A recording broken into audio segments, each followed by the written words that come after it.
All right, all right, all right. Hold on, let me get my guy in here. Hold on. What am I doing? What am I doing? Let me get Oh, my there he guy in is. here. No helmet, no helmet this week. No helmet this week. No helmet this week. Yeah, you didn't need a helmet because you two both weren't at the game, man. I was getting pressed at the parking lot. You ever see that meme? I think it's with RDC where they guarding Steph Curry the second he wakes up. That's how I felt. I got out the door. Canarsie kids pull up. Yo, Dre, who you got in the game? Sage, who you got in the game today? I'm like, yo, I barely took my seatbelt off, man. Oh man. So what's going on, everyone? This is episode 6. Hmm.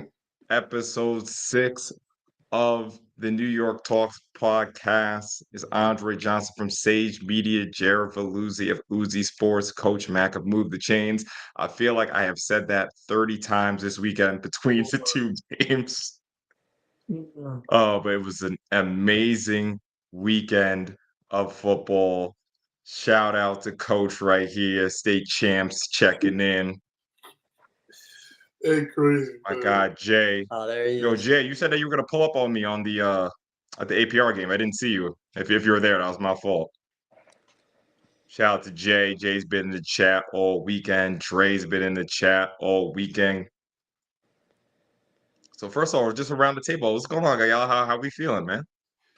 Feeling good, man. It was a crazy weekend of football, man, across the board. Yeah. Yo, Coach Ed crazy, man. Coach Ed from Cardinal Hayes, he's crazy, man. You know he's trolling. We've been doing this whole time, but Yeah, it's all right. yeah. Yep. Hold on. They pressing you off the rip too, Mac. Look at the chat right here. Oh, there we go. Damn, yo. I'm actually responding to DMs right now, man. Today's been crazy with that. Like, kids just not having the mid-season tape ready. They actually if they can still register. I'm like, well, you can, but how are we gonna see how you play? Like, I don't know how that works out, you know? So Is there a deadline? You would tell them when the deadline is? yeah, they have 12 days. So yeah, they have 12 days from today. So they have time to do it. I guess everybody was just so antsy to do it today. It doesn't have to be done today. Appreciate Oh, Coach. Ed, man. Jared, how you been this weekend, man? Man, I'm doing really well. Like last weekend was crazy. Second half of the Battle of the Floss, nuts. Glad I was able to watch that. And then high school football in general, man. It was a great weekend for New York City. Fun in the Catholic League as well. It was just a lot of fun football, and even more coming up this weekend. Yes, so let's get right into it. There's already 53. Let me Damn. check Let's go. YouTube. 53 people in I here gotta get back already. to 100, man. So let's get right to it. We know why everybody's here. They're not here just to talk to us, man. Yeah, Listen, let's. Ed. Listen, is at the end of the show, Ed. Don't worry. At the end of the show, we'll go over it quickly. We'll go over it quickly. Oh, sorry, Ed. The Battle of the Floss, man. So first of all, I just want to thank everybody, man, from Canarsie, from South Shore, Jared, Mac, all the media outlets, bringing attention to this game. Of course, it was in a really good spot where a lot of teams were not playing, Yes, the but timing of that game was amazing. yeah, the timing of it was really good. It was pretty much just prime time. The only thing that was on, and 963 people in the live chat watching the game. And when you say that, I mean, you just imagine how many pairs of eyes. I already have had multiple people tell me that, oh, like that number is definitely way higher than 962 because I sent it to one person and I know they had 4 or 5 people on a Friday night chilling, watching the game and all that. So that's just incredible that everybody was watching, man. So really appreciate it. And shout out to the 10 people in London who were watching. That's fire. Oh, nice. That's There dope. there were 10 people. Now, granted, there are, like, VPN stuff you can do, but it's a funnier narrative, so shout out to the 10 Yeah. people in London who are watching. Yeah, so, man, let's get into this game, man. Let's get into this game. Honestly, dang, I feel like I gotta give the first shot to Jared, man. Like, what were your thoughts on this game, man? Man, first off, if you told me there was gonna be no touchdowns scored in the first half, I would have told you you are out of your mind, and then I guarantee you someone's gonna score in the first half. But man, both defenses they showed up and they came to play early on, so it was intense, and I could like feel from just watching it on TV of just like the emotion and how that kind of all lived up to it.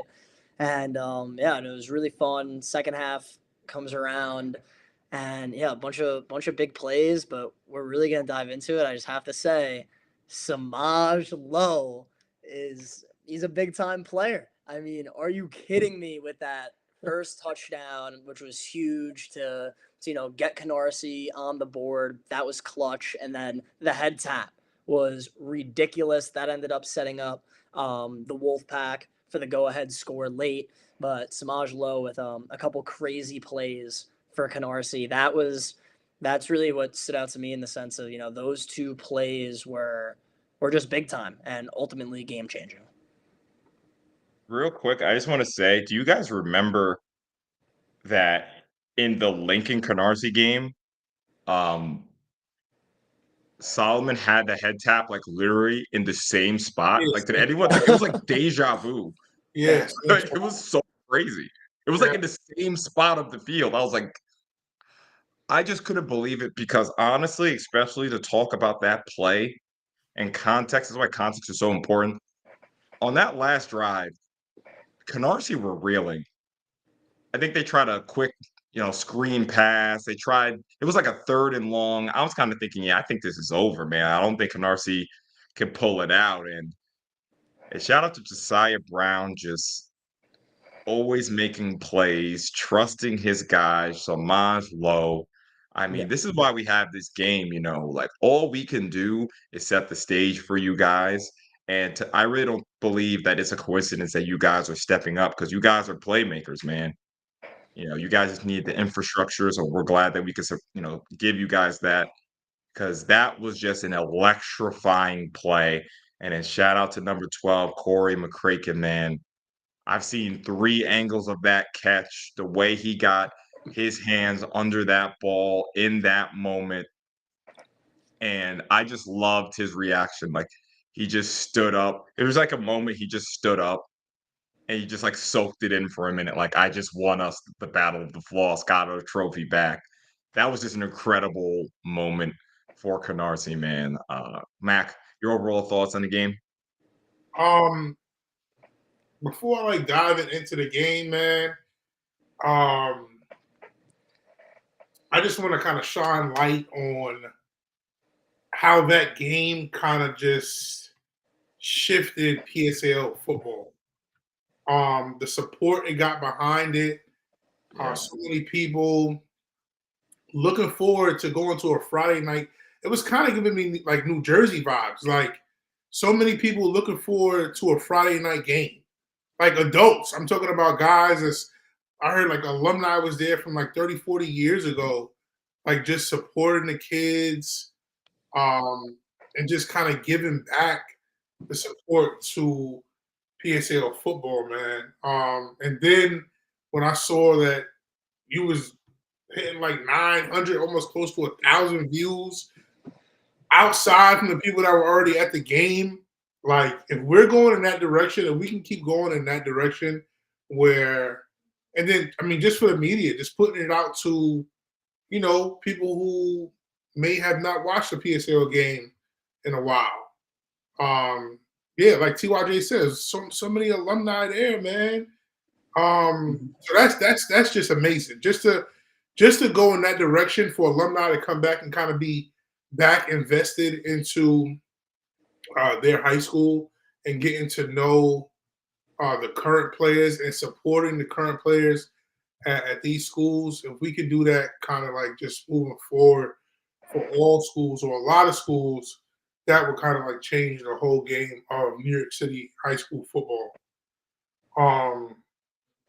Now for the game, I think I counted 7 fumbles or 6 fumbles, something like that, total for the game. Oh my God, that's a good call. That kind of just showed me that these kids were antsy, maybe a little, you know what I'm saying? Like the atmosphere of the game, the magnitude of the game kind of got these kids like a little worked up, man. When I kept seeing like fumble, I'm like, why are they fumbling so much in this game? Like both sides, both teams.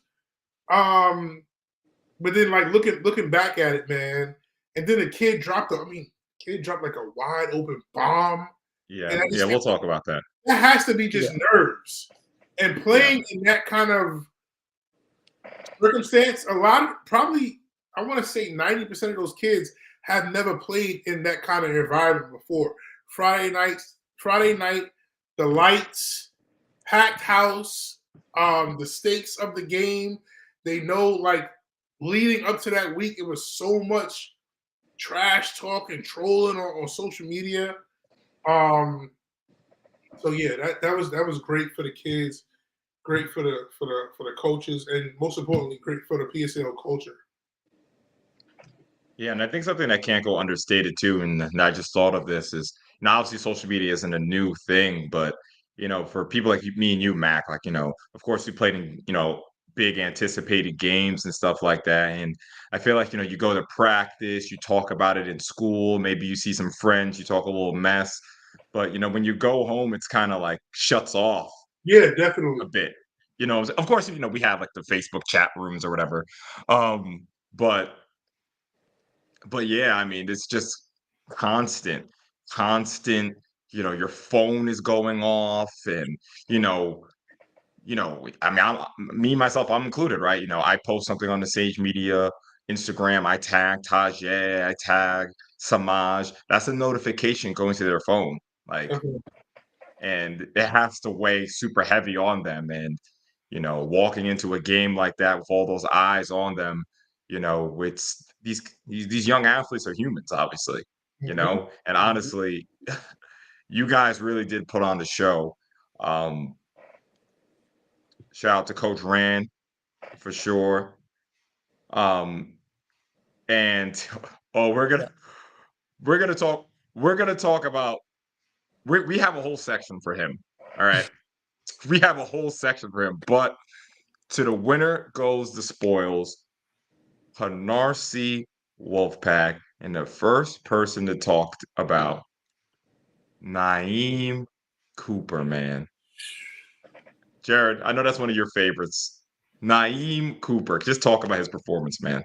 Man, he was rolling. I mean, I know Canarsie only they didn't score obviously a ton of points, but the ground game they were moving the chains. And Naeem Cooper was certainly a big part of it.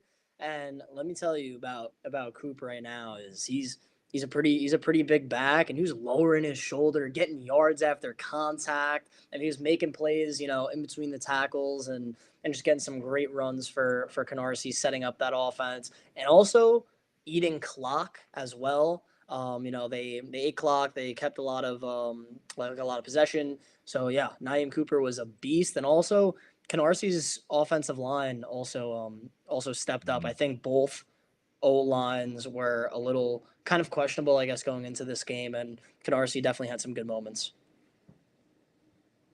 So to talk about controlling the clock, 8 plays for Canarsie. That's 8, right? No, excuse me. 16 plays for Canarsie in the first quarter. 3 for South Shore. Yeah. Mm-hmm. And also, Andre, one thing I just want to add in really quick before we continue talking about controlling the clock, just so I don't forget.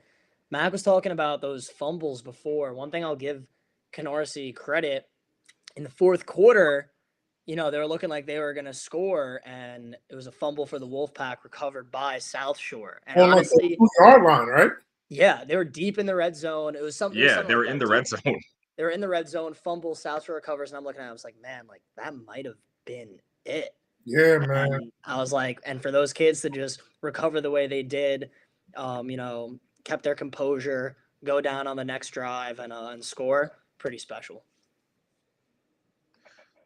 Yeah, so, you know, just that first quarter, 3 plays, and, Yeah. you know, one thing, you know, I do have to talk about South Shore.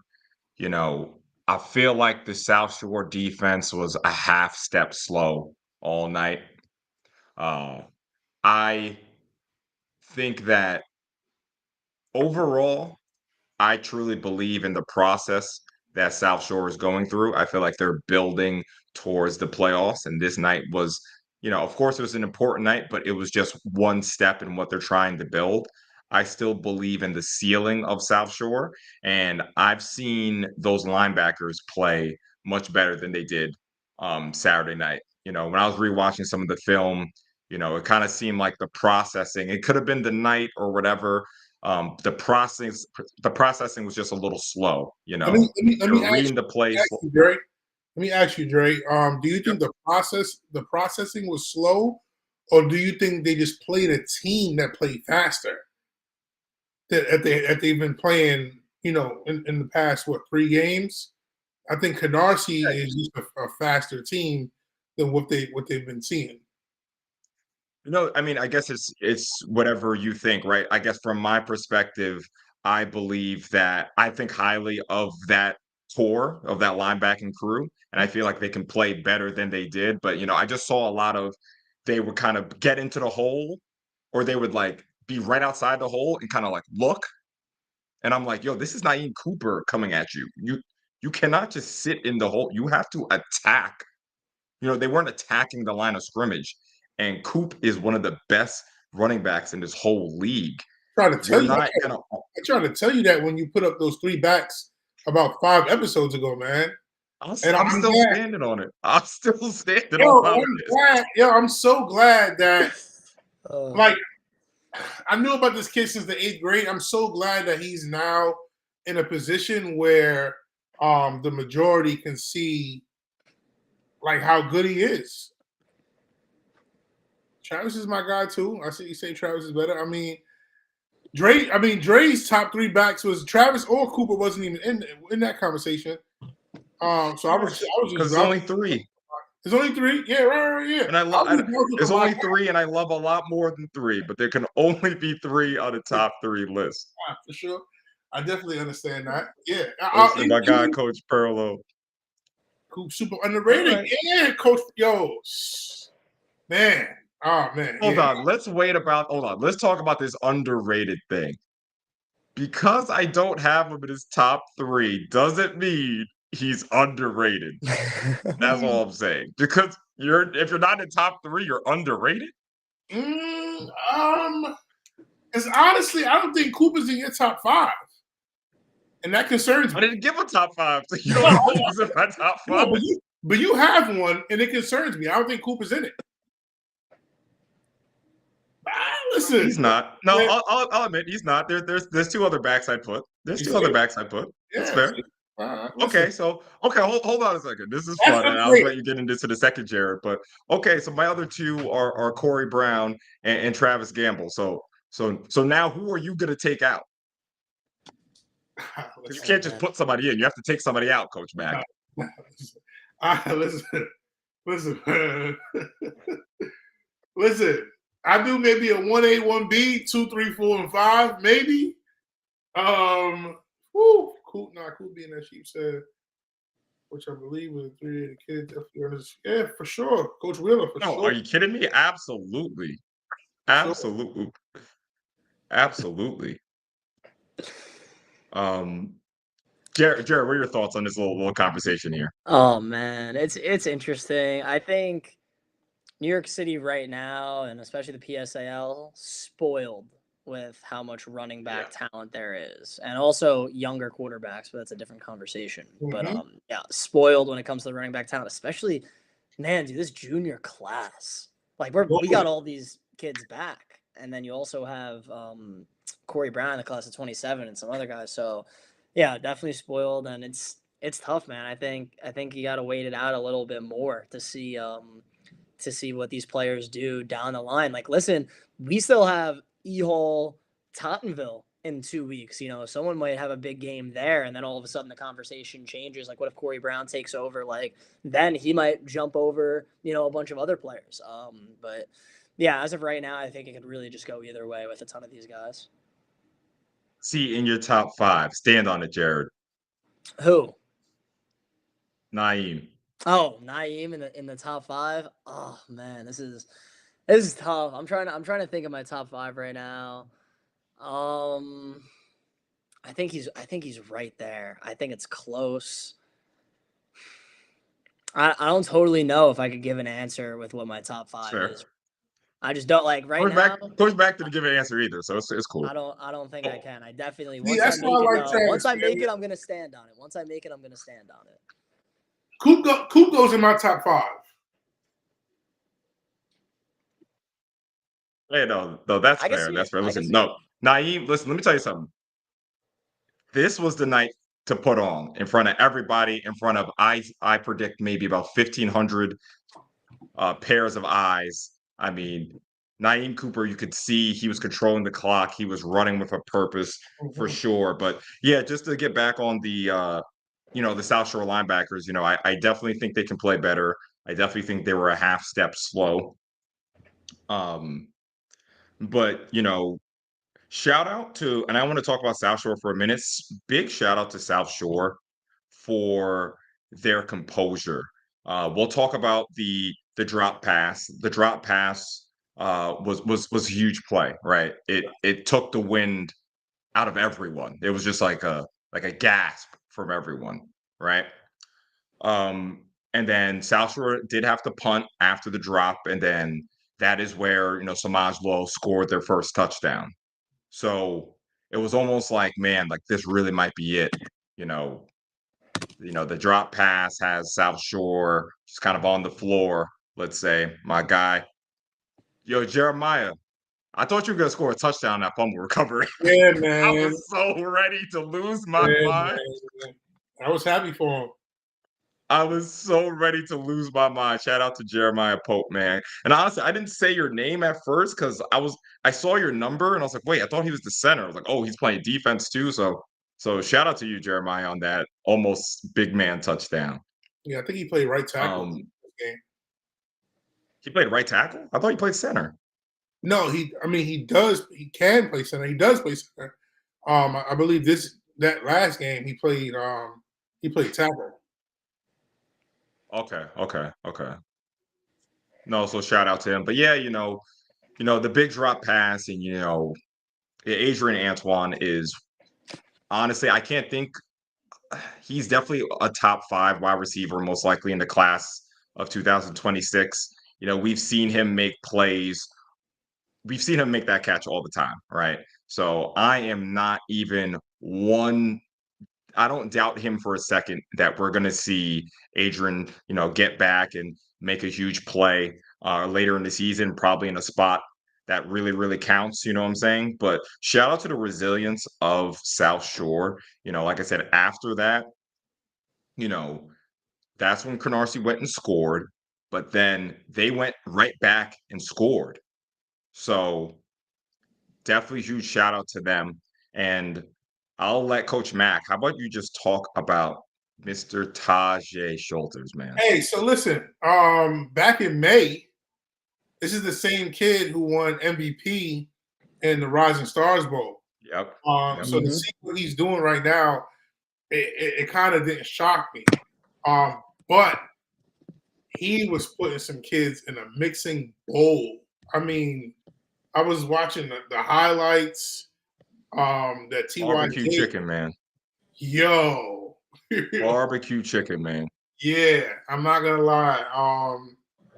I knew he had moves, and to see him and his brother, kind of do the same thing. Like they kind of like the same. Both really, really fast. Both have good vision. Both have great moves. Someone put it in the chat, man. Just the genetics is unbelievable. It's unbelievable, man. I think, and they're putting him at receiver. They're putting him at running back. They're kind of moving him around, and getting him the ball. So that's amazing to see. And then he was playing defense. To see him play defense, force a fumble. Oh, coming down and hitting. I didn't see that in the cards for him. But yeah, like he kind of stepped up all around, all across the board. That was impressive to see. Jared? Yeah, I mean he really put on a show, and kind of like Max said, I love that they were using him in so many different ways. Yeah. Running back, receiver. Didn't totally expect him to be that much of a beast on defense, and he was. And that was, really entertaining. And for him coming into this season, I think what's really impressive is, he has the Schulter's name. He had high expectations because let's not forget he was playing down south last season, and he didn't really get to showcase his abilities to the people in New York City. It was just there's some hype and there's some expectations. Saw him at the Rising Stars Bowl, won MVP. Lot of big expectations for him in the fall, and he's living up to them and honestly exceeding them, in my opinion. Really special player, especially when he has open space, and yeah, really fun to watch. Tajay Schultz, and Coach Mack is a coach, so I can give this to him, but Tajay Schulters is a dream to have on your team as a player, meaning he is the leader emotionally, he is the leader talent wise, but he's also the leader in how hard he works. You know what I'm saying? Some people shy away from, oh, I'm the star running back. I'm not going to play special teams. Like, send that to a freshman or something like that. No, Tajay is running down the field, hitting. He's like the gunner, like forcing fumbles, doing everything he can. So, just hold on real quick in the chat. We are worried about the two-way. We will talk about the two-way. We respect all the conferences here. So Yeah. no shade to any of these other conferences. We're going to get into the 3A game right after this. But of course, this is a big game. So we're not doing that in the chat. Like we show love to everybody. Shout out to the Sharks. We are going to talk about y'all. Lost my train of thought. But yeah, at some point it kind of felt like, the offense really kind of stalled for a bit for South Shore. And Tajay it almost seemed like he took it on himself to really take over that game, Jared, what are your thoughts on Tajay and kind of taking over the game towards the end? Yeah, I mean, it was incredible to see him do it on that kind of stage because we talked about like the emotions and the nerves that must have been, running through all these kids. And it was super impressive, especially in that second half, because when you look at it offensively for South Shore, these last couple weeks, they're throwing the ball all over the field. They're getting anything that they want. Like they are just absolutely cruising. And I know at the half it was still a very even game, but this offense kind of has to look at each other and be like, wow, like we're in a war, and this is something that they aren't completely used to. And Tajay had a big touchdown. They kind of bounced back in terms of that, and they were in position to win, but Canarsie just made one more play. Yeah, and also to get back to Canarsie, shout out to their secondary, especially number 2, Jaden Brooks, JB. who from what I saw, from the most part, he had the assignment of covering Rich Perkins. And if I'm not mistaken, from my memory, Rich had one catch in the second quarter, and I don't remember him having another catch. Someone in the chat can correct me if I'm wrong. So huge shout out to that Canarsie secondary, especially because they had a tough time against Curtis a couple of weeks prior. So that was really impressive from the secondary. Also, want to give a huge shout out to number 21, George Richards. He was literally all over the field making tackles. That was really tremendous. And also want to shout out number 10 from South Shore, Daniel Germain, Coach Mack, I know you know Daniel. Just talk about his performance. He was all over the field, defense and offense. Yo, another kid, super tough, man. I'm kind of shocked that he's not playing more offense, but he's really flying around. Seriously. Yo, he's flying around at linebacker, man. Another kid who played in the Rising Stars game, tough, tough. I knew the kid when he was playing Pop Warner, always been like super tough. And I knew that game was kind of like, super emotional for him because, he just transferred from Canarsie.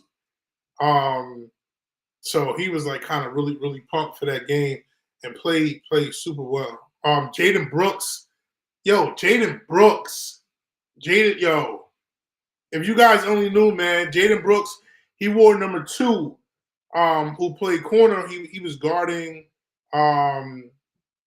Zero from South Shore. Forget the kid's name.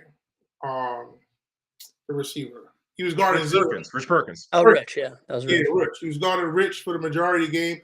Jaden's a kid who's only been playing football for like 2 years. He's a basketball kid. To see him step up like that, he's not one of those kids who play youth football. He's a basketball kid, like, and it is nice in basketball to see him line up and play corner like that was super impressive. Like, I would have never guessed that, man. Like, I take my hat off to Jaden Brooks. He really balled out, man. Yeah, so another major topic in this game is definitely the play of Nicholas Cyrus, which I was really impressed with him, honestly. Some people might say, "Oh, how are you impressed? Only threw for 1 touchdown. It was a screen." Listen, I honestly think South Shore has the most perfect schedule, right? Of course, they wanted to win this game. They're gonna be hurt that they didn't win this game, but remember, it was a non-league game, right? I know all the emotion. If we put all that away, it was a non-league game, big test for this team, a kind of barometer. Where are you at? And I honestly thought Nick did a fantastic job. Like I said, only 3 plays in that first quarter, so you just chop off a whole quarter from his game. He missed about I think he missed maybe a throw or 2, but, the throw to, Adrian, I mean, that was right in the money. Like, unfortunately, he couldn't catch it. It's funny that Tyshawn's saying this. We're literally talking about him right now. Um, that throw was right in the breadbasket, and the thing that I was the most impressed about Nick was his pocket presence and his footwork. You know what I'm saying? Like, Coach Wheeler's in the chat. I'm sure he was impressed as well, the quarterback guru. But, eyes always down the field, protecting the ball, looking down, just shifting in the pocket. He just seemed very under control. You know what I'm saying? So, Jared, how about I'll hand the baton to you. What did you think about Nick Cyrus and his kind of debut on the big stage in New York? Yeah, of course, the general eye probably wasn't super happy. Of course, compared to the past games that Cyrus has had, but man, I mean, he he can really throw the rock well, and like the near touchdown South Shore had, that was kind of a drop pass on a deep ball. I mean, that was an incredible throw. And yeah, he showed some flashes of why he's such a talented quarterback and how much he's going to be sought after. And now, unfortunately for South Shore's offense, they weren't totally consistent, and they ran into a good defense that Canarsie had. That Canarsie defensive line was really good, but yeah, Cyrus, he's still like, I know South Shore's offense didn't have their best game, but when you talk about the top quarterback in the PSAL, there is no conversation that will not involve Nick Cyrus. Like, he will always be in the conversation, and especially he will be some people's number 1 for sure. Yeah, and I just want to say too, and I know someone actually mentioned I should have I should bring videos up when I'm talking about certain points, and I kind of ran out of time. But in the first time they were in the red zone, they actually had Rich Perkins open in the back of the end zone. I don't know if you guys remember, Rich kind of was running a crossing route. He was coming across the back of the end zone, but it literally looked like, I don't know if it was the play design, but it looked like Adrian, I'm pretty sure it was Adrian coming from the right, kind of got in the way because Rich was open in the back of the end zone, but like Adrian kind of thought it was for him or something like that. So the margins are so thin, of course. So, Coach Mack, just talk about Nick Cyrus's play. So this was the first time I got to see him play at all. I thought that he did well. I thought that he can throw the ball all over the field. I think that he's still adjusting to learning the system. I think going down the stretch, he will be fine.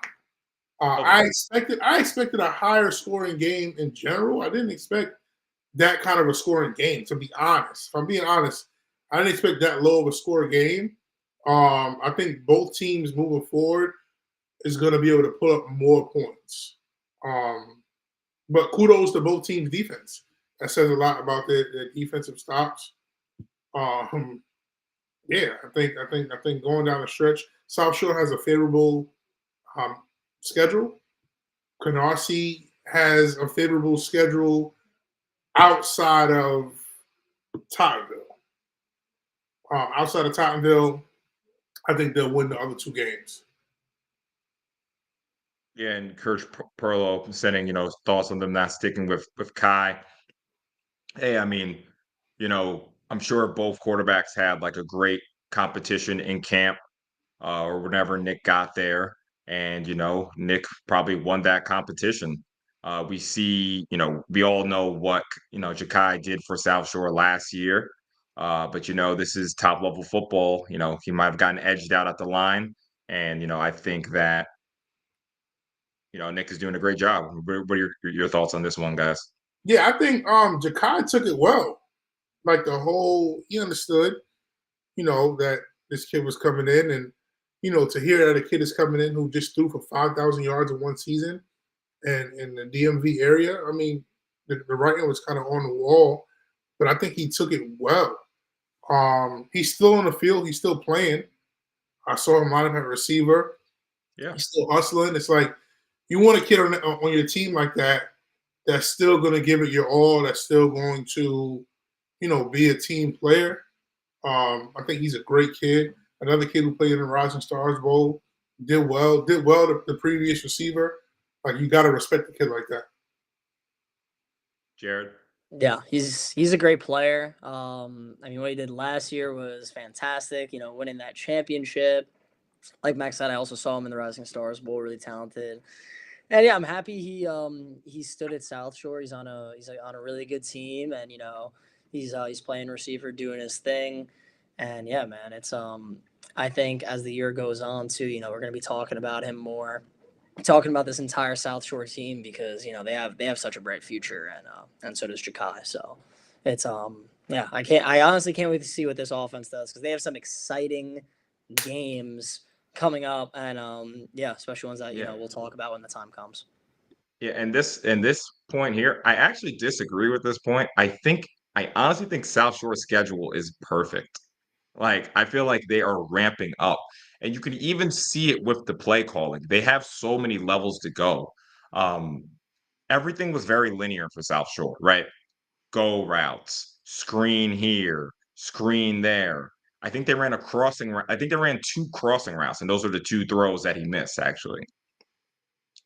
There's no 10-yard out routes. There's no dig routes. There's no I didn't really see many slant routes and stuff like that. And then, like I said, those crossing routes, we talk about the layering, you know what I'm saying? Like, the first layer is like the screens and the short throws. The third layer is, throwing it deep or whatever. But that second layer is what really sets quarterbacks apart. Like I said, those dig routes, those out routes, those more difficult kind of linear, less linear throws. And we could see that Nick can do all of this. Actually, so Coach Mack, I'm actually curious to hear your thoughts on that as an offensive coordinator yourself. The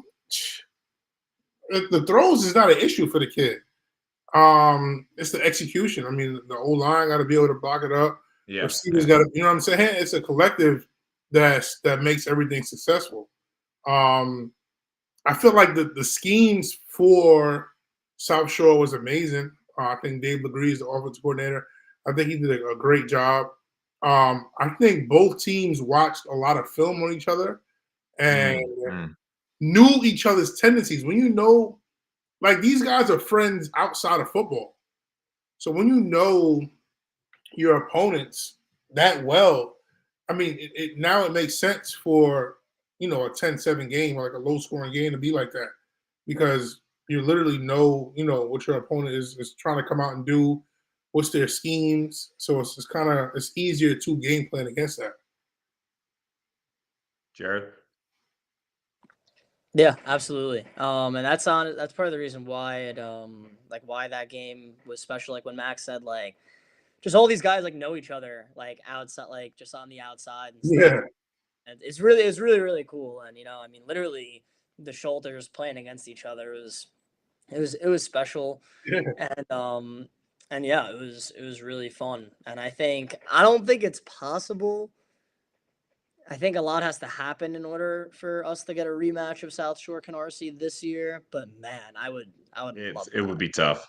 It would be really tough. We would have to see, I think, multiple upsets. But actually, yeah, probably. I think, yeah, it's gonna be really, really hard for that to happen. But I know I'm just like we're super spoiled that we got that game because I'm like fiending a part two.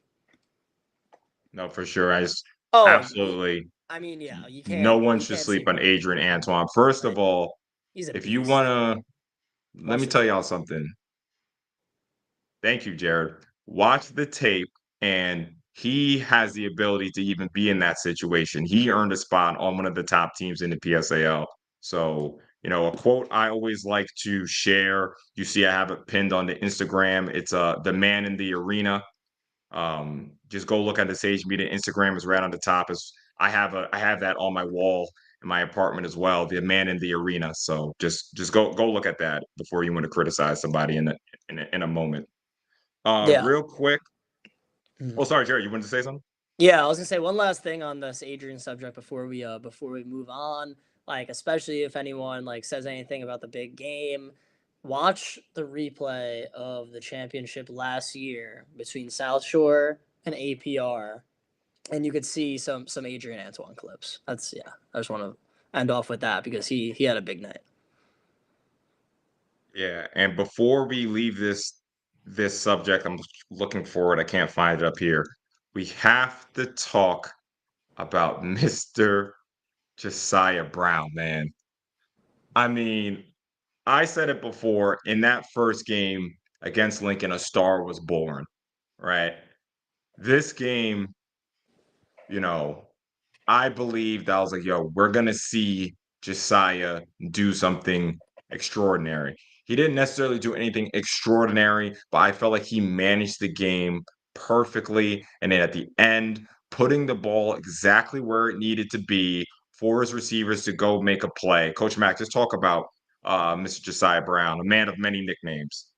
Yo, I'm shocked that he stayed composed throughout that whole game, even with the turnovers. Like they was having Yeah, seriously, yeah.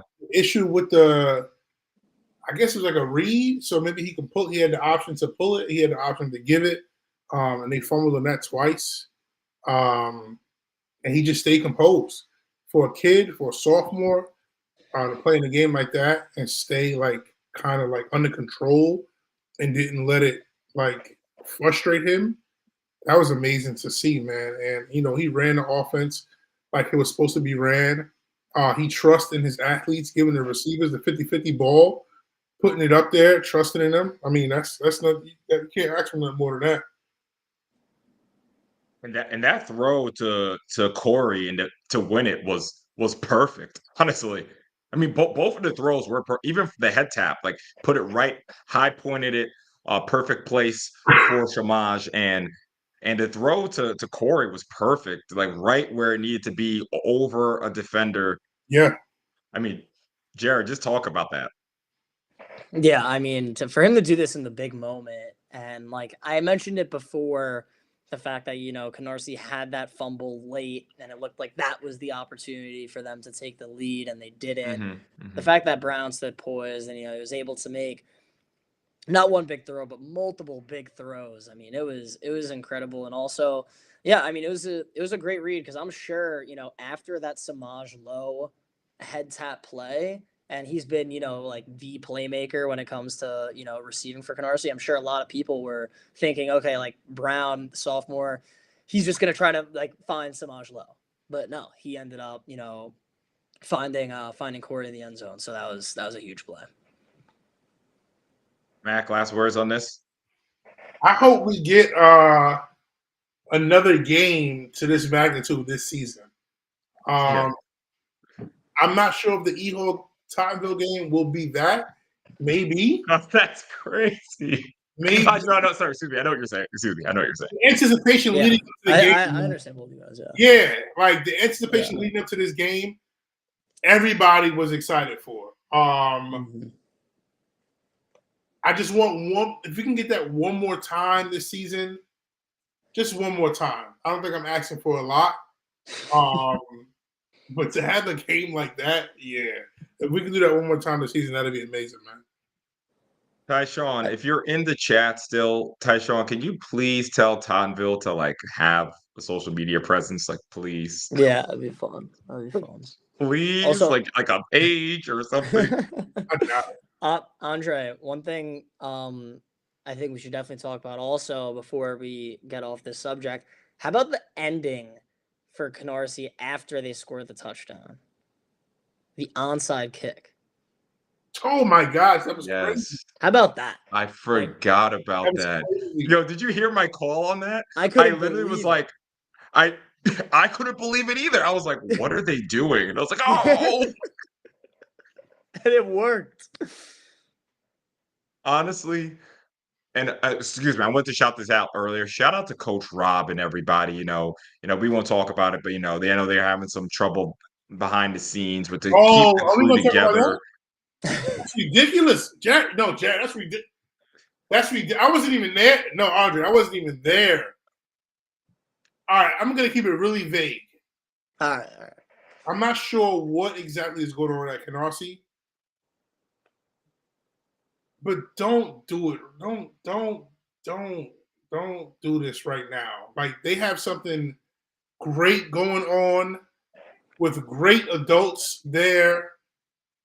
Administrator, whoever's doing it, please just let the coaches coach. The kids are having a blast. Don't come on, man. Like telling coaches, all right. Yeah, never mind. Yeah, let's leave the surface level. It's some nasty work going on. I don't like it. That's terrible. That's terrible, man. These guys are giving up time out of their lives to be around these young men, coach them the game of football and, just teach them life and just be a role model. And then you do something like that to them on game day is crazy to me. Shout out for us hitting 100. Andre, you're the man. I was just going to say, our first time, we hit 100. Nice. Let's go. Shout out to everybody, man. It's freaking awesome to support. No, I mean, of course, I agree.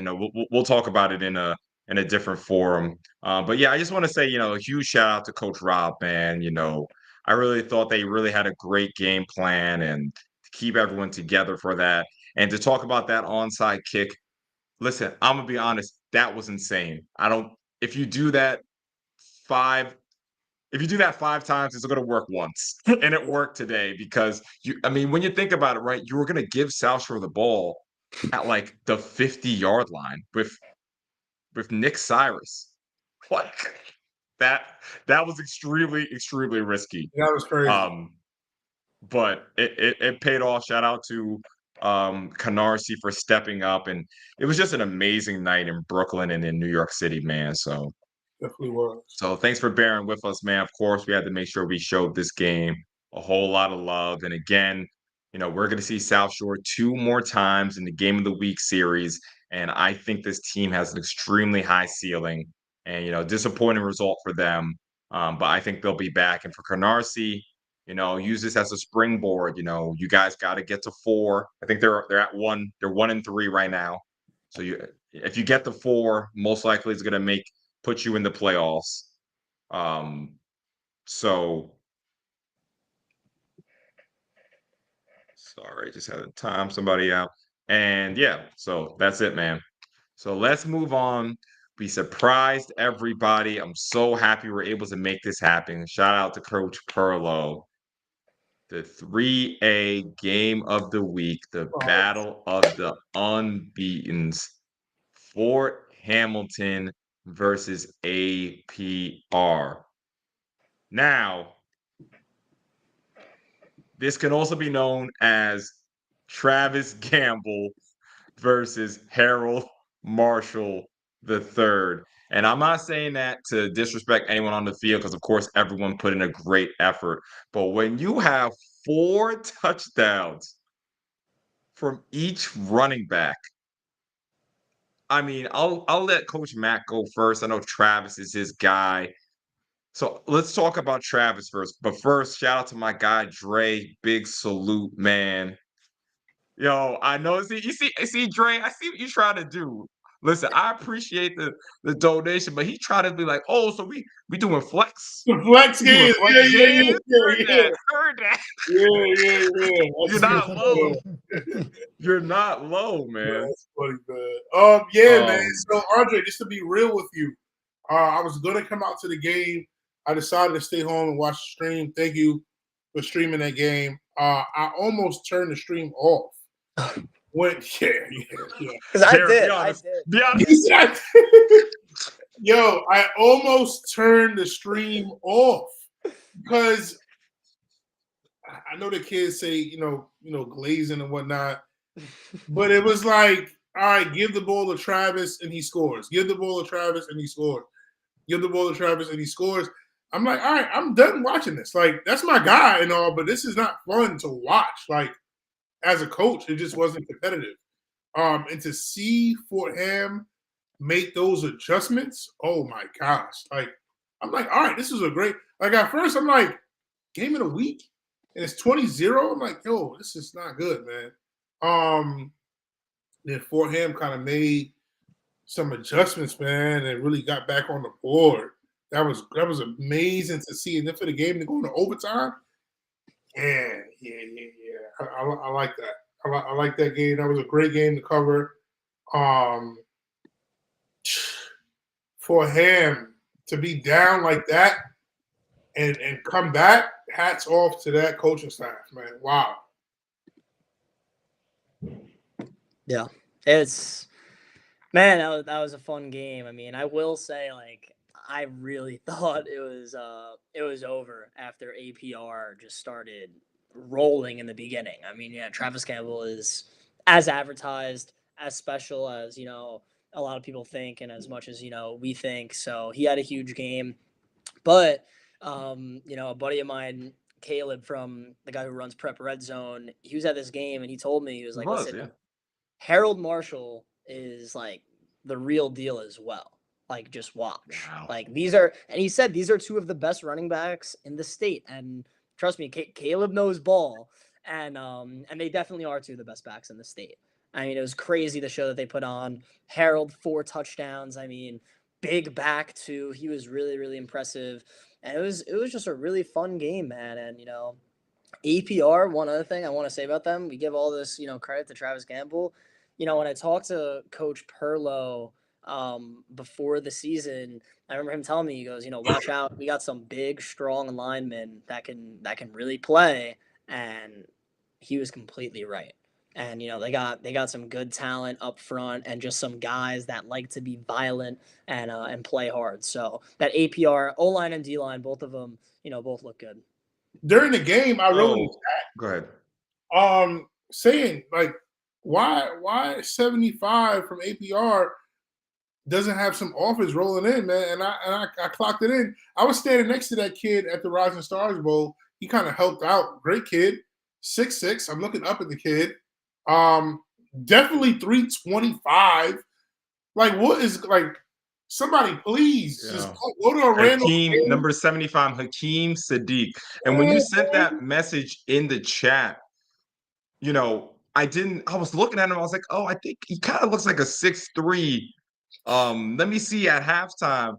And then I went and stood next to him. I was like, oh, you dead 6'6". Like, wow. Yeah, man. Like, I'm pretty sure a college program can get this kid in their program and get him right, man, because you definitely can't teach size. Yes. All right. Hold on. Let me address the chat real quick. This glazing talk, right? Listen, guys. We are here to promote you guys, the PSAL and the city. Okay? If someone does well, we're going to shout them out and tell you this player did well. When I see glazing or whatever talk y'all doing, right? All that, as that registers to me, is that you're a hater. And it's just much easier in life not to be a hater, man. Like, outside of anything, if you just big up the person next to you, even someone like you don't like, even like your competition, like, just big them up. Like, being a hater just takes, I don't know. I just think it's just a waste of time. So hopefully this is one of the last times I have to stop the show to talk about this. But Jared, coach, you want to address the chat as well? Nah, chat is hilarious, man. I mean, they are funny. I'm not gonna lie. It is funny. It's funny, yeah. It's expected from them. Yeah, I mean, yeah. Like we say some craziness in the chat. Like it's crazy. Yeah. Anyway, man, dude. So first of all, I want to give a huge shout out, and I might say your last name wrong. Forgive me. Number 79, Aiden Scribia, and number 4, Christian Torres. In the overtime, they have a 2-point conversion to send it to second overtime. First of all, Coach Matt, go back and look at that play because you would have loved the defensive line play from Aiden. Aiden is literally just say it again. Aiden is which number? What number he wear? Aiden is number 79. Coach Perlo, correct me if I'm wrong. He's number 79. But he literally just grabs the tackle in front of him, reads the play so quickly, and is in the backfield. And Christian Torres, he's not the biggest guy in the world. He just came in. He knew that the game was on the line and put his body right in front of Harold. And just like Charles said, Harold Marshall III is not a small human being. Not at all. But the game was on the line, and it was just so impressive from the play. Aiden made the play, but Christian Torres cleaned it up to make sure it wasn't anywhere close to it. And it was such this might just love football for these kind of moments because he was even a little hurt after the play. And I saw the coaches run up to him. It was like it was just such an awesome play, man. Yeah. Mm-hmm. Oh my god. Yeah, the chat's funny. I'm not gonna share it. The chat is funny. I know that's why Coach Mac is laughing. You're crazy, man. Yeah. There's a couple guys on APR that just played really well. The other one, Andre, you really highlighted him. Isaac Suazo. I hope. Yes. Oh man, yes. What a play he made in overtime.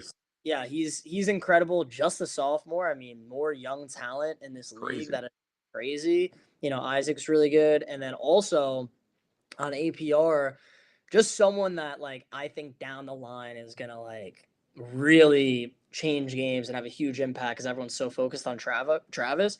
I love watching Jaden Padilla run the football. I think he's gonna end up, really, really making a big, big impact in some important games down the stretch. I think he's really talented. Great job blocking too, Jaden Padilla. Great job blocking. I went to shout him out as well. So yeah, that's a good call out. Great blocker. Padilla's a great blocker. Yeah. So from the Fort Hamilton side, Coach Mack, you want to talk about Aiden Farley's performance? Because I thought he really grew into the game. Kind of a tough first half, but he grew into it. So at the beginning, I'm guessing because of the schedule they played. I'm not sure if APR is is playing that much better football than the rest of the teams that they played so far. At the beginning of the game, it seemed like Aiden was trying to get adjusted to it. Oh my god! Chad's nuts. Yeah. I see it too, Mac. Once he got rolling, I felt like he got comfortable and made some big plays down the field, man. And that put Fort Hamilton in a good situation to score, to get back in that game, and to send that game into overtime. I mean, Aiden had a good throw in the beginning of the game. It was dropped. But I really felt like he really got into the game. He definitely had Harold, as that kind of like, here's my go-to man. Where is he? Gets the ball to Harold. And again, just to talk about Harold, his hands. I'm not sure if a running back has as good hands I've seen so far as Harold. They use him a lot in the passing game. He's a Very sophomore confident too, right? catcher. And at the end of that game, Yeah. he catches, he high points a ball and just doesn't get into the end zone, but it's pretty tremendous from Harold Marshall. Like I can't say how impressed I was from Harold, man. Yeah, Harold's a beast. Also on Fort Hamilton, a player that I really liked throughout is August Porter, the receiver. Yes, both of the Porters. Mm-hmm. Yeah, of course. I mean, they're both really, really good, and it was fun watching them. Matt, last words on this one? Yeah, man. I think, and this is a great game for the 3A.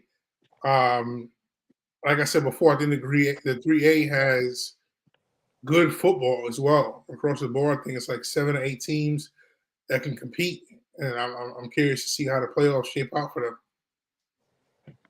The 3A players are going to be incredible. I cannot wait. Hopefully, we can work something out where I can stream a game or two of them. Like I would that just think of the semifinals. Oh my, not even the semifinals, the quarterfinals of the 3A playoffs are going to be crazy. I mean, we walked into the 3A week with 6 undefeateds. There are only 4 remains. We're going to do the quick PSAL roundoff. This is I wish I could just pull in E because E was the only one at the game, but And not to mention the defending champs, boys and girls, got their first win this past weekend. Man, it was getting me nervous, man. Shout out the boys, man. I didn't see the score on that actually. What was the score on that? I'm not even sure, man. I'm about to look at it right now. Hold on. Yeah, I saw them post on their social media account. Non-league? What are they? I'm like, that was a non-league.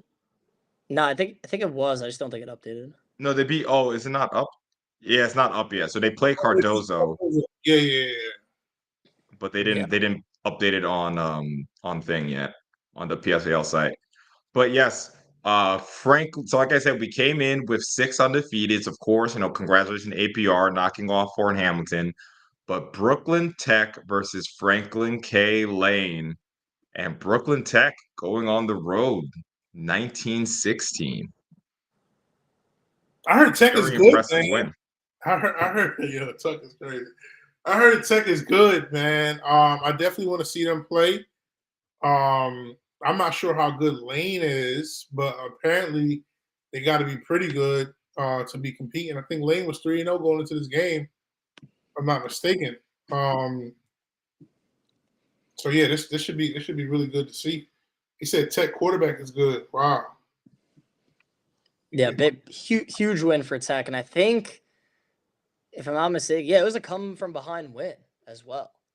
So they faced some adversity there. They're down at the half. I think they honestly might have even been down in the fourth quarter as well. So huge win for Brooklyn Tech, and what's interesting with them, as one thing that I've seen, is like when I look at the box scores, they have a bunch of different guys, getting touches, getting the ball. So it looks like they got some depth when it comes to just playmakers. So big win for them. Yeah, and again, it's just one of those programs. I'm just really, really happy for Brooklyn Tech. They have so many.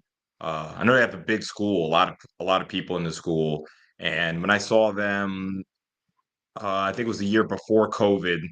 They were really struggling, and to see them really into 3A, really competing. I know they had a pretty good year last year as well. Big shout out to Brooklyn Tech. Big shout out to Lane as well. I'm really want to watch one of those games. You know, TYJ. I don't know if you posted the whole game yet, but I definitely need to watch it. And yeah, we'll try to make some more 3A games happen, man, because I think they're playing a lot of good ball over there. And quick shout out to Truman and Lehman. You know, I feel like that's like a crash course, you know, coming later on in the season when the two of them play. What's the name of that rivalry again? Do you guys remember? I think it's the King Lehman of the and North. Truman, I think it's the King the of the King of the North. North. I think so. The King of the North? I think it's the King of the North game. Wow.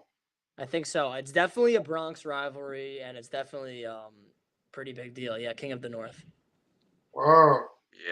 Yeah. So I'm not gonna lie. both of those teams. This is the most active I've seen in the chat. I don't even know who Cole is, but yeah, man. Oh yeah, that's great. Yo. Oh my gosh. Yo, Truman though, they have a test coming up though. First off, actually, shout out to Truman in the sense of they played Stuyvesant this past weekend, and I keep mentioning DeVay Saunders, 175 yards, 3 touchdowns. He was great. Carlos Moran, 130 yards on the ground, and Siobhan Richardson, 125 yards and 2 touchdowns. They ran for I think 400 plus yards on the ground. So Truman looked really good, but they get boys and girls who just got their first win. They got playmakers, so that's a fun 3A game this upcoming weekend. Truman and boys and girls, and then Lehman, the man Samir Thomas, one of the best players in the 3A. Want to talk about best running backs in the city? You want to make a big rankings? You got to at least talk about Samir because he's a special player. Yeah, real quick. I did not know he was getting impersonated, so yeah, my fault. It's the orange one, right? Yeah, the orange one. Yeah. Goodbye. You are blocked. Yeah, no, We don't do any of that over here. I mean, some of it's just predictable, but yeah, no, that caught. I ain't gonna lie, that caught me. I ain't gonna lie, that was clever. That definitely caught me. So I lost my train of thought. Were we talking about the I wanted to shout out the Lehman running back. Yeah, Samir. Yeah, Samir. He's pretty tremendous. I really think I really can't wait for that account to come. Excuse me, account. I'm thinking about that still. Let me get my head back in this. I can't wait for that game to come for sure. If I would love to be there taking pictures or something like that. So definitely hyped for that. Yes, and let's go to the 2A real quick. Let me bring up the 2A standings. First shout out to Long Island City, still undefeated. Yes.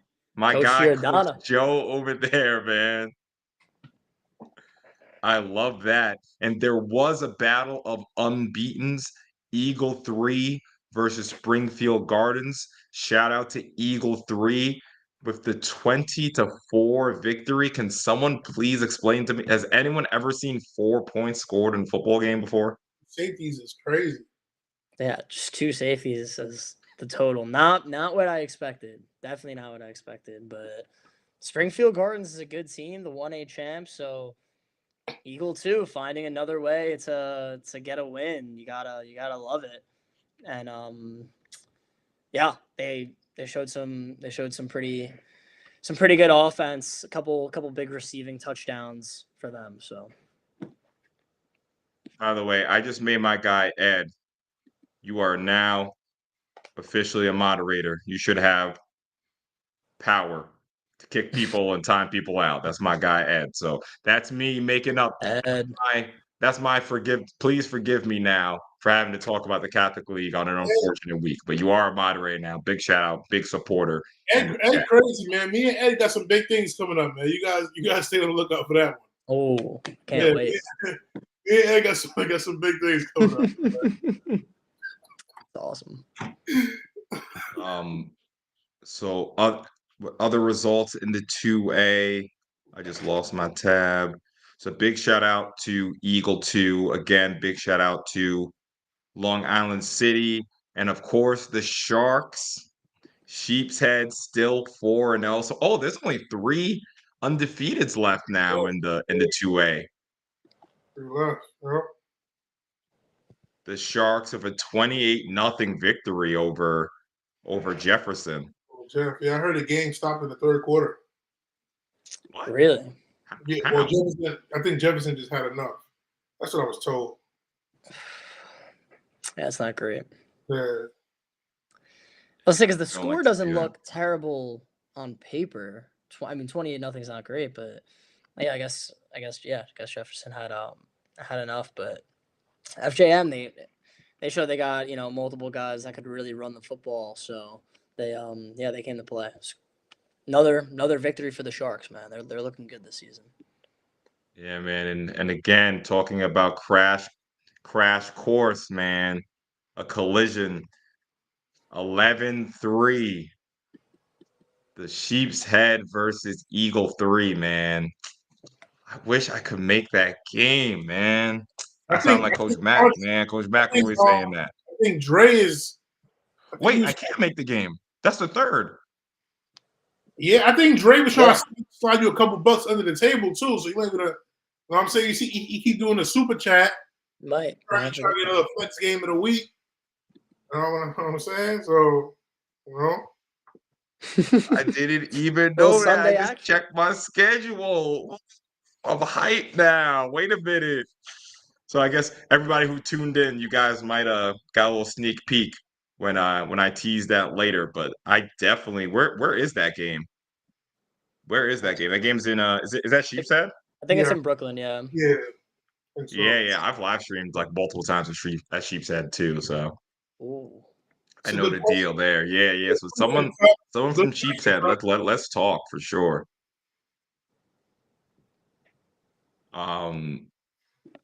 And just a quick look at the 1A. Let's see if there's any unbeatens in the 1A. Give me a second. Oh, shout out to Transit. Oh, Transit and A-Tech played each other. So those are 2 undefeateds playing each other. Unbeatens. So shout out to Transit. I know they played on Eagles Field. So they are the lone undefeated in the 1A now. Oh my God! Running through Get back in the chat. See you all night, man.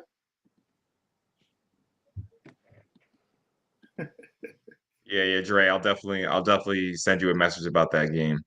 Okay, so the 4A was obviously off, so I think we covered everything in the PSAL, right? So I guess we can move on to having some fun creating our rankings live.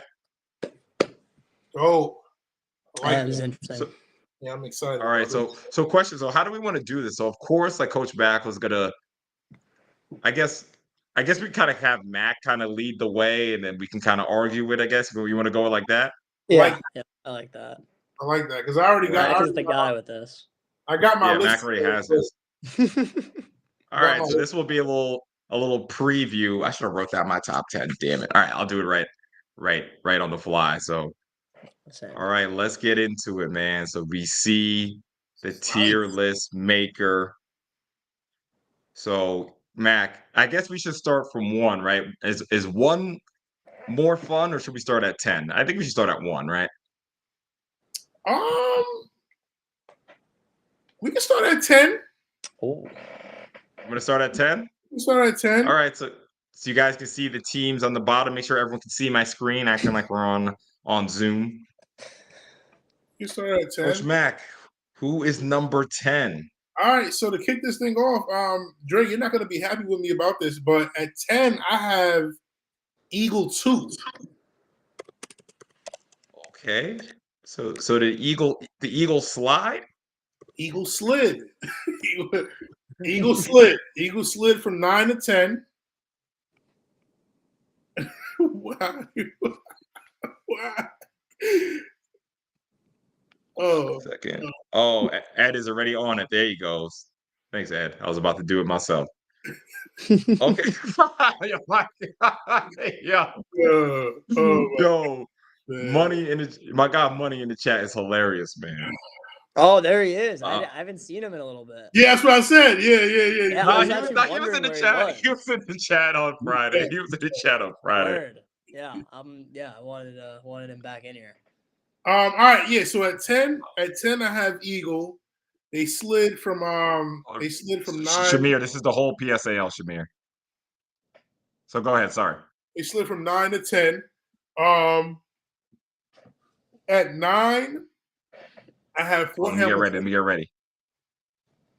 Fort Hamilton at 9? At 9, yes.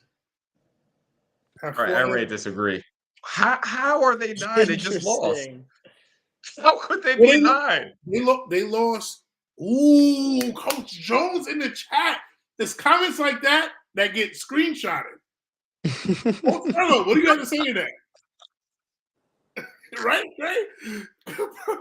Coach Carlo. Coach Mac, you got to explain yourself with this one, man. Oh man. Yo, so I think Fort Hamilton and APR would give Eagle 2 a run.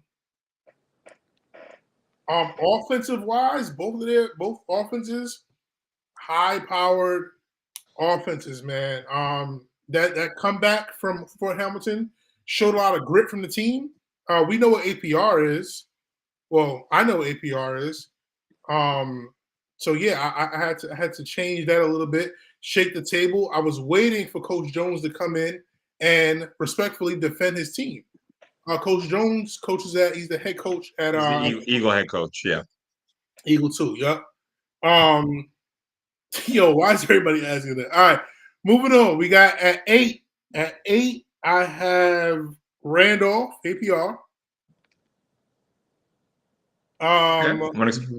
Solid, yeah. At 7, oh man, this kills me to do, man. Yeah, this is where it gets interesting. This kills me to do. At 7, I have South Shore. South Shore. Really? At 7. Oh man, South Shore at 7. So they slid 2 spots. They slid. It was a tough position for them because Kennedy is still, you know what I'm saying? Kennedy is still rocking. He's still undefeated. So, you know, I have Kennedy.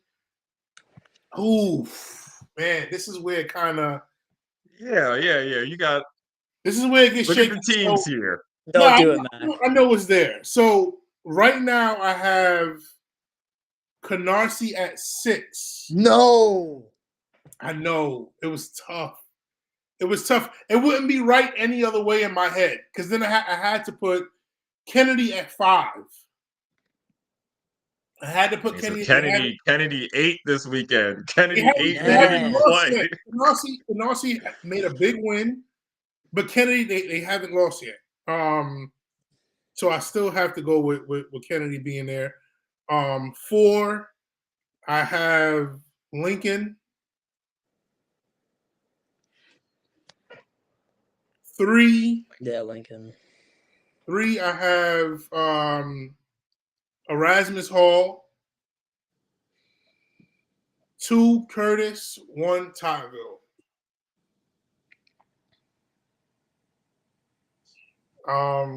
So there it is in all its glory.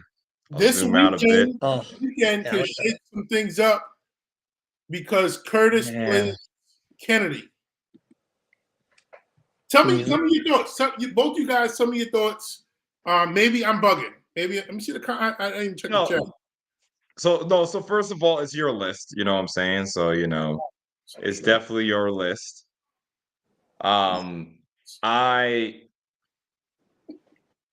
It's tough. See, 5 through 7 is really hard, right? Because you have a Canarsie team who just beat South Shore. Then I guess the debate is Canarsie better than JFK? But JFK is undefeated. Have they played anyone? Like I know my guy Money in the chat is gonna laugh, but I would not have Eagle 3 as low as 10. I wouldn't have Fort Hamilton on the list. I think they were good on the list last week, but I don't think I would have them on the list this week. Drake, wait. I would Whoa. probably Drake, Who wait. steps in? 1 second. Coach Perlo just came in with a little breaking news. Just check it out real quick. Whoa, I didn't see.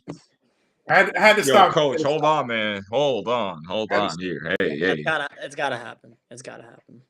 That'd be wow. That'd be cool, man. That'd be cool, man. That'd be cool. Yeah, I would love it, but and this is one thing I did want to address as we're making these rankings or whatever. I think the PSAL is in such a good state as a league. You know, you have the top, who is, some of the top teams with some of the top athletes in all of New York State. And then you have so much competitiveness, um, so much competitiveness in the middle. And then you have so many teams. I feel like you have teams in the 3A knocking on the door to come up. You have teams in the 2A knocking on the door to come up. I think the health of the league is in a really tremendous place, honestly. So shout out to everyone for stepping their game up. Would love to see, APR in the top division. Someone would have to come down.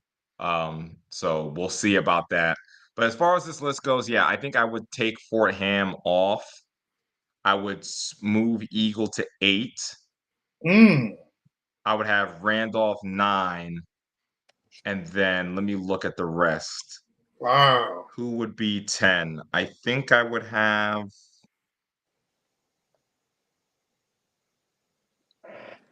Please don't say any of those things down there.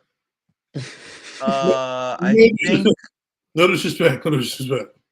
Oh, I don't have Brooklyn Tech. I will put Brooklyn Tech 10. I put Brooklyn Tech 10. That's fair. That's fair. Interesting. So I would have Eagle. So I would move Eagle here. I would have Randolph. Brooklyn Tech would be here for me. Oh, Eagle ahead of This is APR. where it gets really, really tough. Andre, so what you're saying is head to head, Eagle versus APR. You got Eagle winning that game. That's what you're basically saying. Correct. Okay, fair.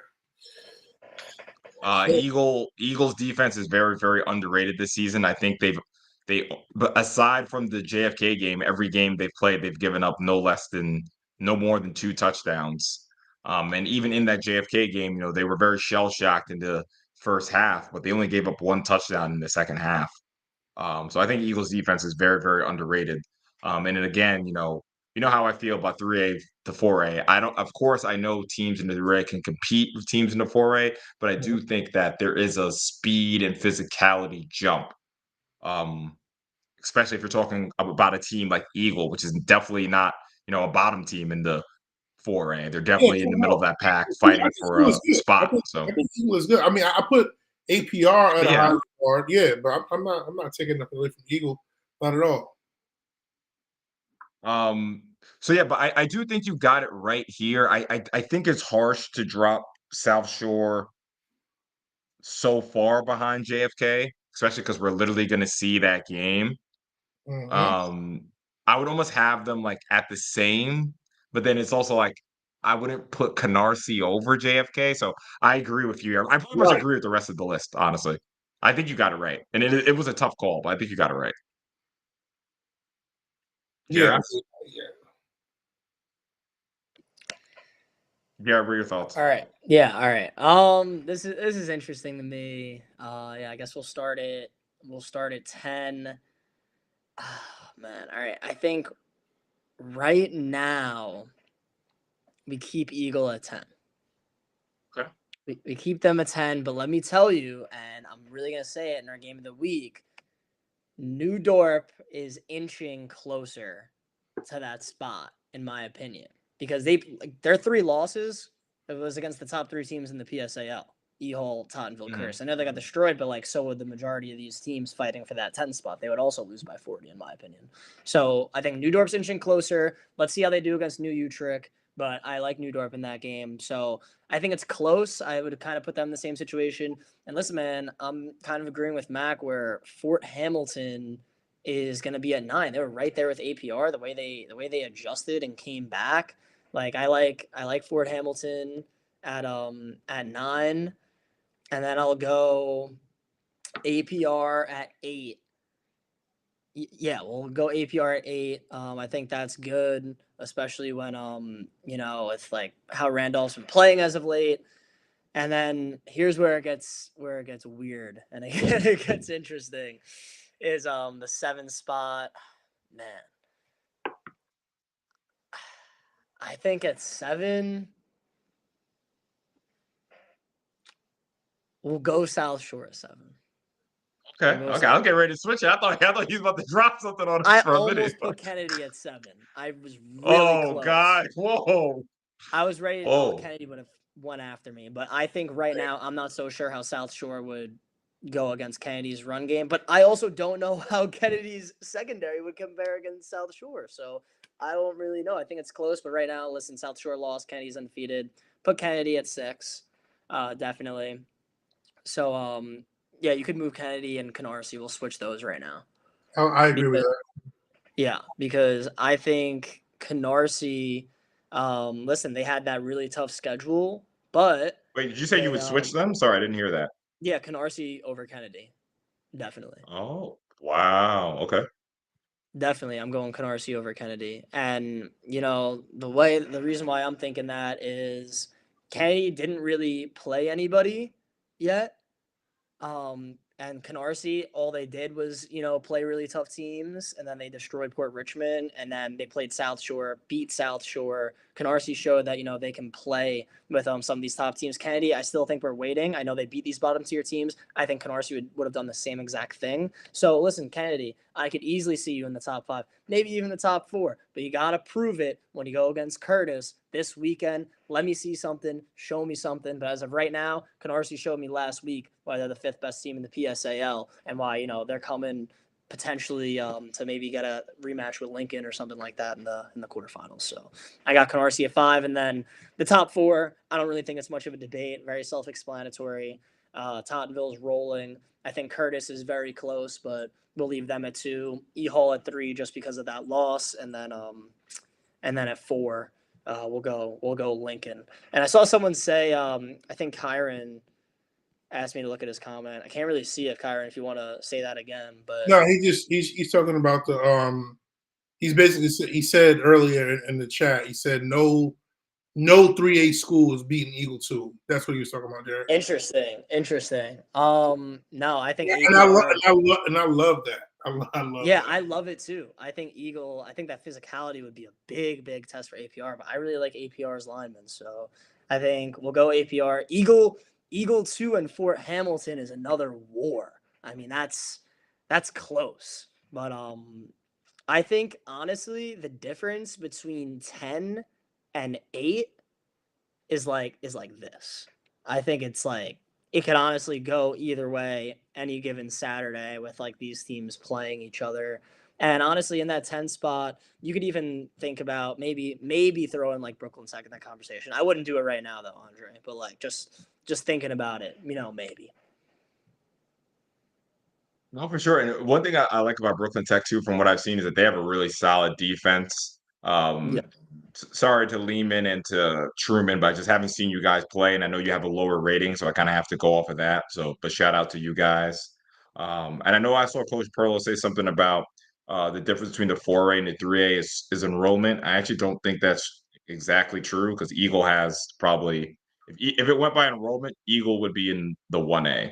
So wait, so just a pause on that. Eagle is an all boys school, so like the rest of the schools, if they have, let's say a school has 1,000 kids, you have to split that 1,000 in half. Not saying that girls can't be on the football team, but they're not like they're not allocated for football, if that makes sense. So being that Eagle is all boys school, But I think Eagle would still fall in like. Oh, they would. So I think Coach Jones, he elected to be in the 4A. He didn't have to be in the 4A. Correct. That's why I always say kudos to Coach Jones. I think by enrollment, he could be playing in the 2A. Yeah. So just that, but everyone has their own opinions. Of course, this is all for fun. I heard things that some people were taking screenshots and printing out our tier list or whatever, putting it on locker rooms. Yo, I love it. I will be the bad guy if that causes you just a little bit more motivation from you guys to go out and play. So shout out to all you athletes. Shout out to Coach Mac for putting your neck out all the time and putting these lists together. And people love them, man. So that was fun. That was fun, man. Jared, Coach E, it's time, man. Oh, All it's right, time. Oh my it's goodness. time. Oh, let's talk about it. Cardinal Hayes, Iona Prep. I didn't get a chance to watch this one yet. Is it on you, Coach E? Is it on YouTube? I'm definitely trying to see that. Coach Ed, they took Let me him know out if it's on the YouTube. game. It's on Local Live.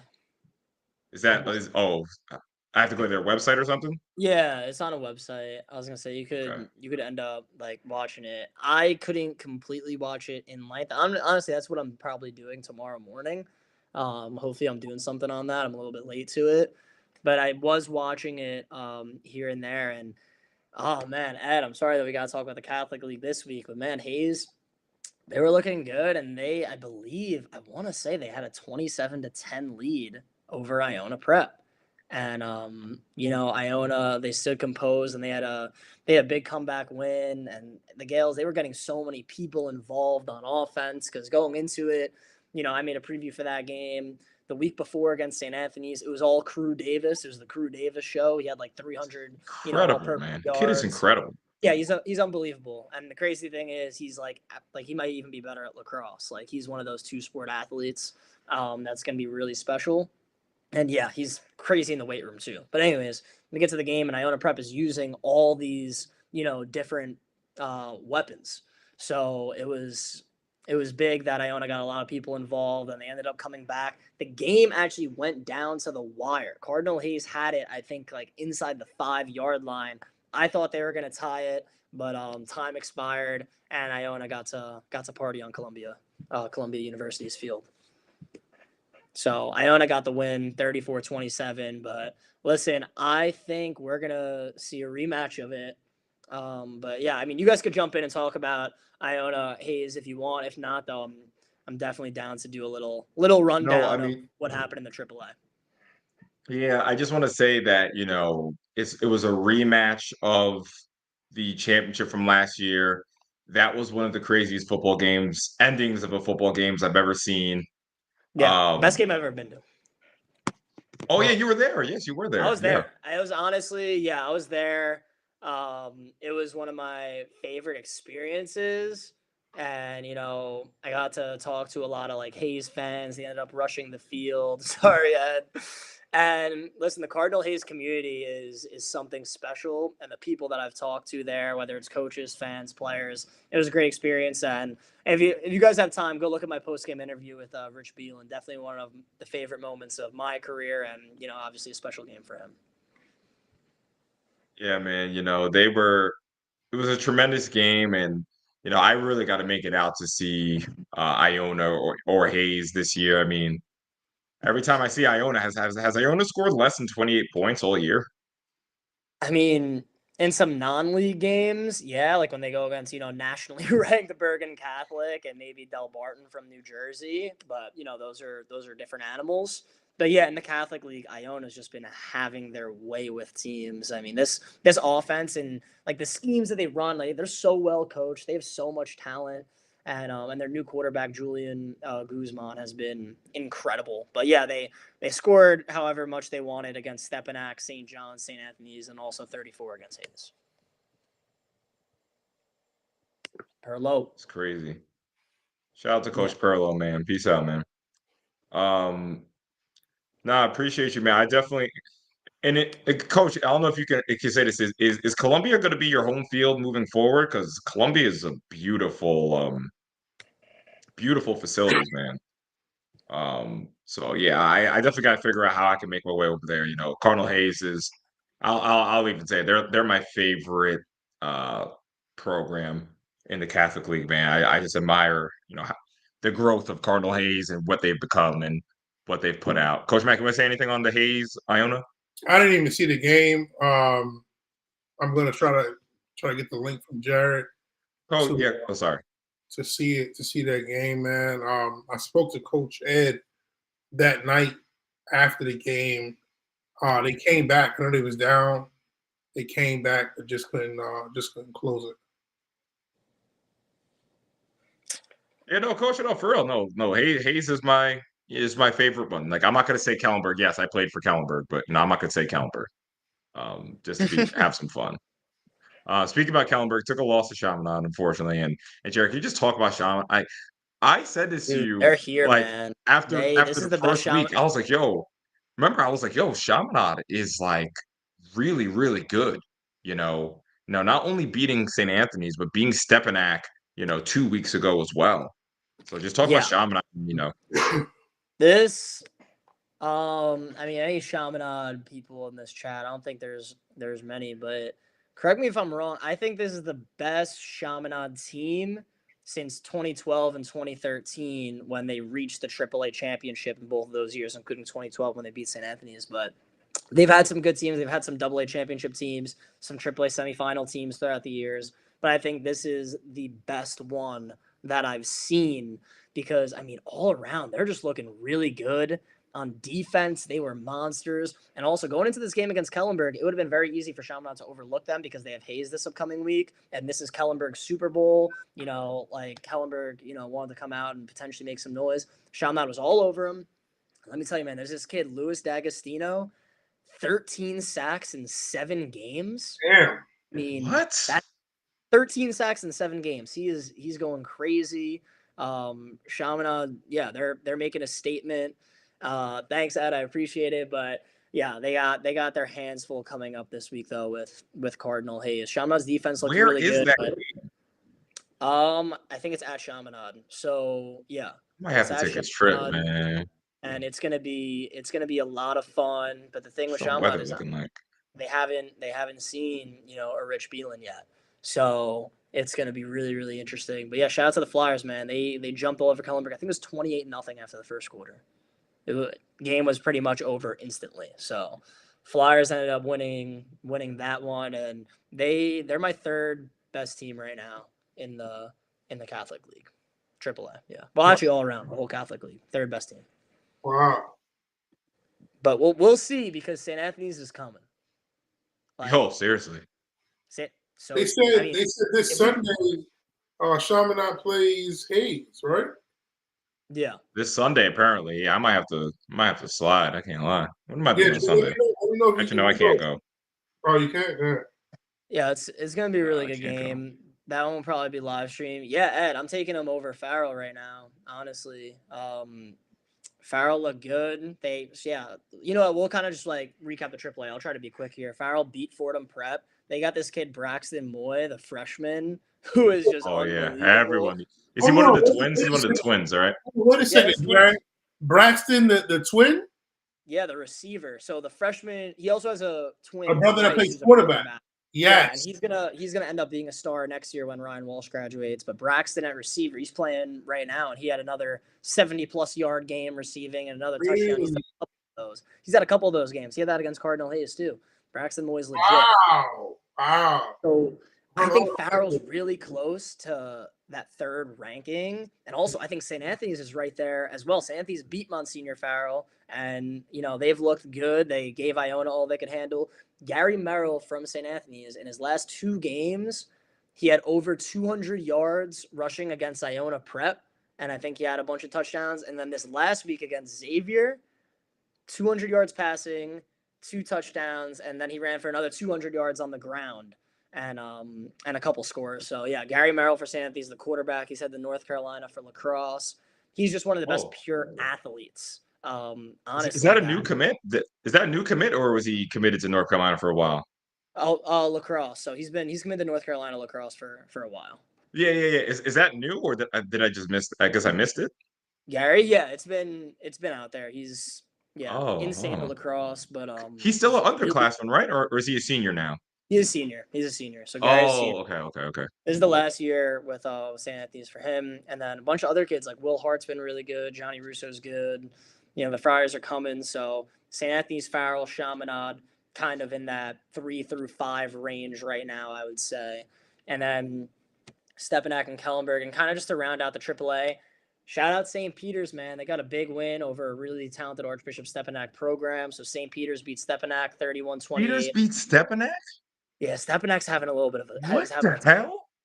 Stepanak is currently 0-7 this year. So what? So Stepanak's 0-7 this year. They had 3 ridiculous non-conference games that the majority of the teams in New York would lose to, and then they've lost to Iona, they lost to Chaminade, they lost to St. Anthony's, and then they lost heartbreaker last game-winning field goal against St. Peter's, and it was just a big win for Peter's, beating that type of program within Stepanak. That's what I'm saying. Yeah, Peter's got the win, big win for them in the AA. And then we talked about Stepanak. Real quick, was Stepanak in the semifinal last year, or was that 2 years ago? Was in the semifinal last year. They've been in contention for the championship game, I think, almost every single year dating back to 2014. They're always in the conversation.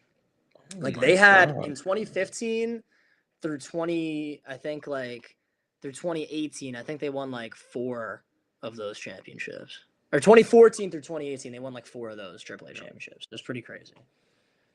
Oh, that's crazy. Yeah, they're having a little bit of a tough year there, but I mentioned Farrell, the Hayes Iona game, St. Anthony's, and then Kelmer, Shama. That's it for the AAA. But really, really interesting week. And then I guess looking forward to the AAA, Stepanak Farrell is going to be a big game. More Catholic. Place training in the AA, and then of course the big one, Chaminade Cardinal Hayes. So that's gonna be massive. Or the Flyers? Can the Flyers compete with Hayes or Iona? We're gonna figure it out. Yeah, and just a huge shout out to St. Peter's. That has to be one of the St. Peter's biggest wins, and I don't want to say forever to be disrespectful, but a huge shout out to St. Peter's. But of course we've been going on for a while. And of course, we have to get to our game of the week, which is New Utrecht versus New Dorp. I had a chance to speak to Coach Wendell today, so I'll start it off a bit. Utrecht has been having a tough time this year, but they have a very, very young team. He said that they're sophomore heavy. And one thing I didn't know is that their quarterback went out their first game of the season. Their quarterback was Joe Cangelosi. He's number 9. He's the starting quarterback. He's been out, hoping to get him back towards the end of the season or something like that. But they have number 2, Carmelo Morant, who is a wide receiver turn quarterback. So you can kind of see that, they're kind of trying to piece things together on offense. But, they had quite a few close games this season. They played against James Madison, and that was a double overtime game where they just got edged out by Madison. Let me bring up their rest of their schedule. I know they had a very close game against Midwood, if I am not mistaken. Yeah, Midwood 28-24. Wow. So, you talk about margins, they're 0-4, but they could easily be 2-2, 4 points to Midwood and 8 points to James Madison in a double overtime game. And, they play a team like DeWitt Clinton. DeWitt Clinton, after the loss to Eagle, of course, they're struggling a bit for the playoffs. But, DeWitt Clinton's a pretty good team. And, they lost 6-22 against them. And, of course, JFK is arguably one of the best teams in the whole league. So that was a lopsided victory in week 1. But, this is a big spot for Utrecht. They get a chance on the big stage. I've been there. This is my 3rd or 4th year in a row going to Utrecht, and it's a tough place to play. Very proud program. So definitely rooting for Coach Wendell. And their top athlete is is Ishmael Akidor. Sorry if I'm saying that wrong, but Ishmael's number 1. He's a running back. He had almost 200 yards in the previous game, so they're definitely going to be leaning heavily on him. So I'm excited for this game for Utrecht, and for a team that doesn't get a lot of shine to get on the stage. So what do you think about this game, Jared? Yeah, it's gonna be fun, and I'm happy you mentioned Ishmael from New Utrecht because man, he had a crazy game against Madison. I mean, 200 something yards on the ground. He was making a lot of plays to help New Utrecht, almost pull off that win. And he's gonna have to play well against good New Dorp team. And I think what's fun about this game is, two really proud programs and some good coaches on each side. Is both teams are young. Like Andre, when you're like, looking at this game, doing the game of the week, like the futures are super bright for both of these teams, and you're kind of looking at these sophomore prospects that are going to be really good in a couple of years, and some are already really good now, and kind of transitioning to New Dorp. Their quarterback, who is a sophomore, John Rose, they call him JT. He had a huge game against Wagner, 6 touchdowns. He looked really, really good, and yeah, no, New Dorp really came to play there. And also, I was told when they played Fort Hamilton in like more of like a scrimmage and like a non-league game, and it was honestly pretty close from when the starters were in there. New Dorp was able to score a lot, so that was interesting for me. And a DB for New Dorp that I think is really really good that I think a lot of people need to see is Carlos Lopez. He's a leader Yeah, for you've been that talking team. about it a while. Yeah. Yeah, so Carlos Lopez is going to be good, and I'm excited to see what New Dorp does. Just because I feel like they always got a pretty good staff, and both teams are young. This is exciting, and also I think New Dorp could still make the playoffs. It's going to be hard. Take a look at their schedule. I don't think the reason I don't know. I think Eagles going to get too many wins, and New Dorp won't get too many wins. Like I think, unfortunately, I don't know how they're going to match up when it comes to power points, but I think New Dorp talent wise is right there with Eagle. So we'll see. And honestly, when I actually watch this game against New Utrecht, it'll also help me see because they looked good against Wagner. Yeah, so they're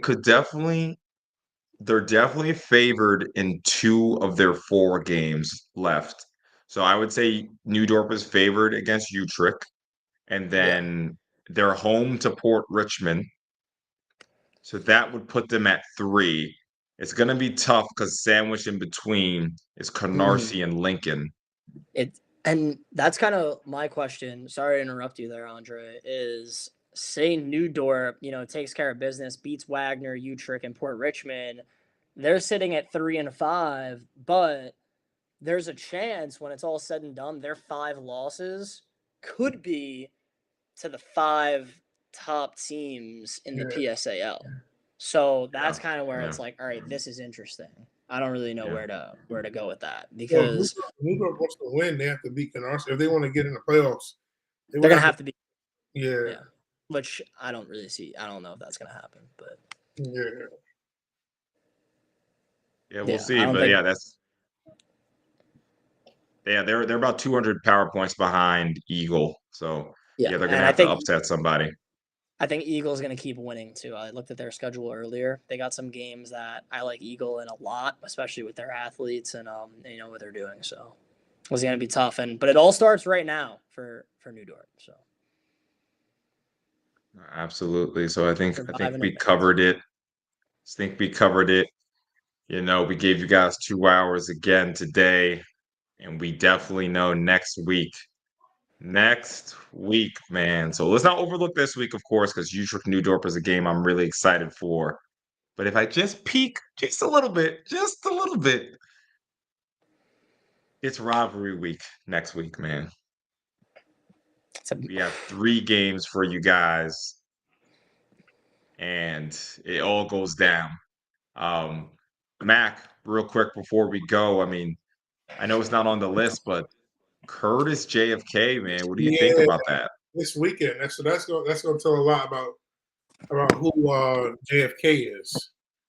I know they're pretty, geeked about this game. I saw some of the coaches posting that they were the number 18th ranked team in the state of New York. Like not Yeah, somebody. Yeah, I saw that. Yeah. Oh yeah. So on Instagram, yeah, they were posting that. They were the number 18th ranked team in the state of New York.